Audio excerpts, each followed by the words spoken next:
touch, I could with just one touch, I could feel my body giving.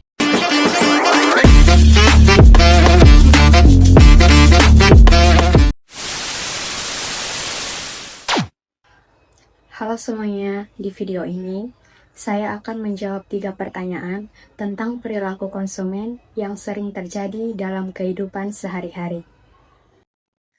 Pertanyaan yang pertama, apakah supermarket secara etis bertanggung jawab atas pembelian impulsif konsumen atau itu sepenuhnya tanggung jawab konsumen? Menurut saya, supermarket juga memiliki tanggung jawab secara etis terhadap pembelian impulsif konsumen. Hal ini dikarenakan supermarket biasanya menggunakan strategi pemasaran untuk menarik perhatian pembeli agar membeli lebih banyak barang. Contohnya itu seperti memberikan diskon besar, promo beli 1 gratis 1, atau dengan menempatkan barang seperti coklat maupun makanan ringan di dekat kasir. Strategi seperti ini memang dibuat supaya konsumen tertarik membeli barang yang sebenarnya tidak direncanakan sebelumnya. Tetapi di sisi lain, konsumen juga tetap bertanggung jawab atas keputusan pembeliannya sendiri.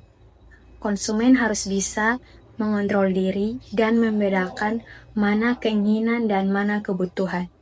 Misalnya, ketika melihat diskon besar, konsumen harus berpikir terlebih dahulu sebelum membeli barang tersebut. Apakah barang tersebut benar-benar dibutuhkan atau hanya dibeli karena tertarik promo? Jadi, pembelian impulsif itu bukan sepenuhnya kesalahan supermarket maupun konsumen saja. Keduanya memiliki peran. Supermarket sebaiknya melakukan pemasaran secara etis dan tidak berlebihan, sedangkan konsumen harus lebih bijak dalam mengatur pengeluaran dan keputusan belanja.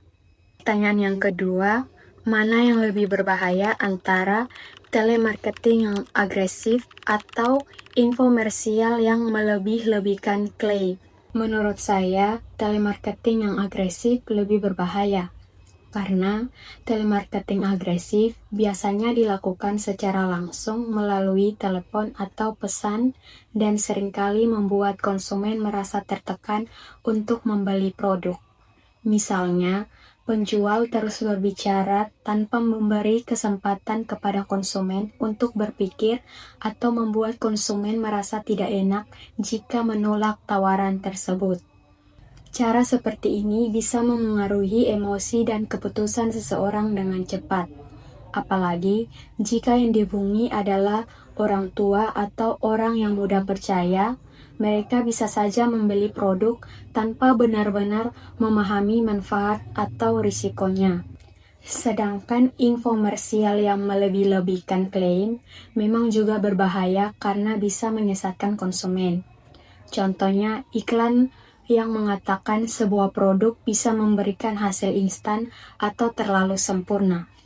Namun, dalam situasi ini, konsumen biasanya masih punya waktu untuk berpikir, mencari informasi tambahan, atau membandingkan dengan produk lain sebelum membeli.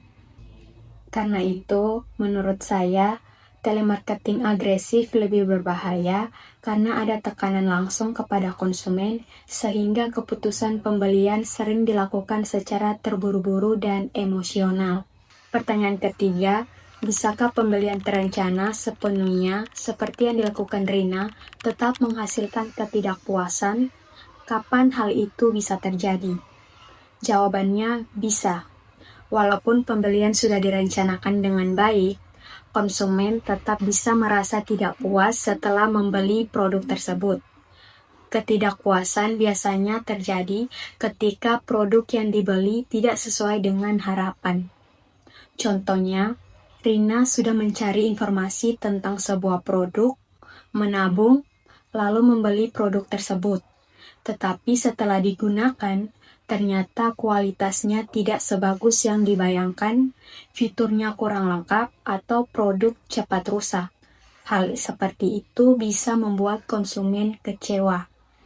Selain itu, Ketidakpuasan juga bisa muncul ketika setelah membeli ternyata ada produk lain yang lebih murah atau lebih bagus. Konsumen biasanya akan merasa menyesal dan berpikir bahwa ia salah memilih produk. Faktor lain adalah ekspektasi yang terlalu tinggi. Kadang konsumen berharap produk akan memberikan hasil yang sangat baik karena pengaruh iklan atau rekomendasi orang lain. Ketika kenyataannya biasa saja, rasa kecewa bisa muncul walau pembeliannya sudah direncanakan. Jadi, pembelian terencana tidak selalu menjamin kepuasan.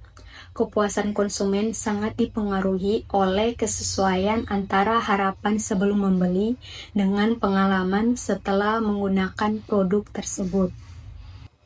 Sekian penjelasan dari saya. Terima kasih sudah mendengarkan dan menyimak video ini. With just one touch, I can feel